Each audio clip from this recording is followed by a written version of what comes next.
So I saw a video on my father's WhatsApp status that showed Indian migrants in their man-made filthy factory packing their homemade bread.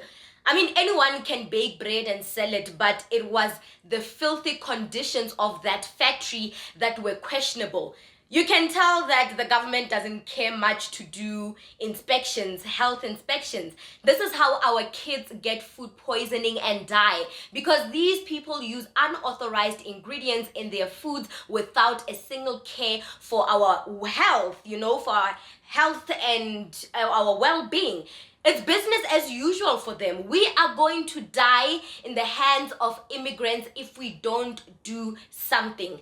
Check out this short clip and let us come back and have a small discussion. When we say that, guys, we are in danger, look at this. This is supposed to go to black market, right? When we say we are not safe, okay, supposed to addict us, right? We're supposed to be addicted. These guys, they are coming for our land. Okay? This is all about the land. Nothing more, nothing less.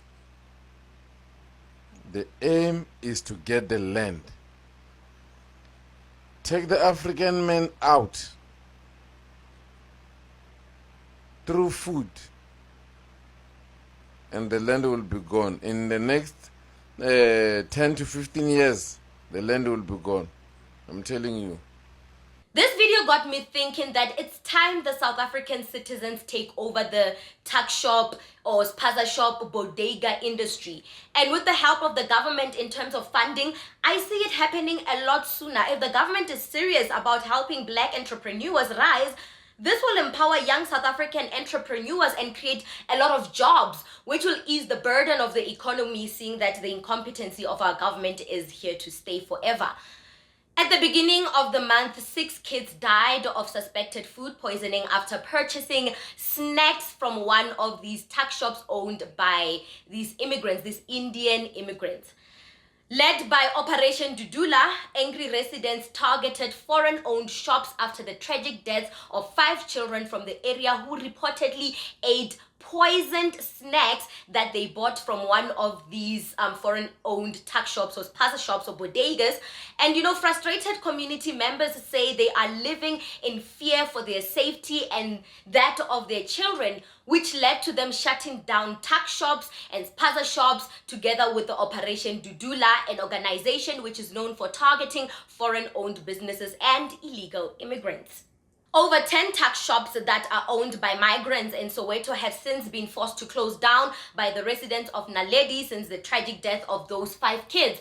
This whole ordeal makes me think that there's a shortage of healthcare inspectors in the country. If not, then there would be regular inspections and none of this would have happened. None of these tragedies would have happened. The government failed the people of Naledi. There is always a budget increase in every government department, yet there is a shortage of employers. Then where is the money going if there's always a budget increase in these departments? Where is the money going? There is a high unemployment rate. Government failed to absorb skilled workers and graduates, yet there is a shortage of employers in almost every department under the government. Departments are always short-staffed, yet there is an increase of retrenchments and high budgets always rolling out. And I ask again, where has the money gone to? Who can account for these high budget increase and the retrenchment of workers? Where is the money going to? I am glad that there is this whole ordeal about immigration. South Africans are starting to wake up and see the incompetency of the government and seeing what the government is all about. And I hope in 2029 we will vote wisely. The cracks are starting to show. So, hey, it is really, really crazy, but I hope that the government will be serious about empowering young entrepreneurs by helping them take over the tuck shop or Spaza Shop or bodega industry, just to help with the economical burdens and the high unemployment rate in South Africa. Put South Africans first. What do you think about this segment?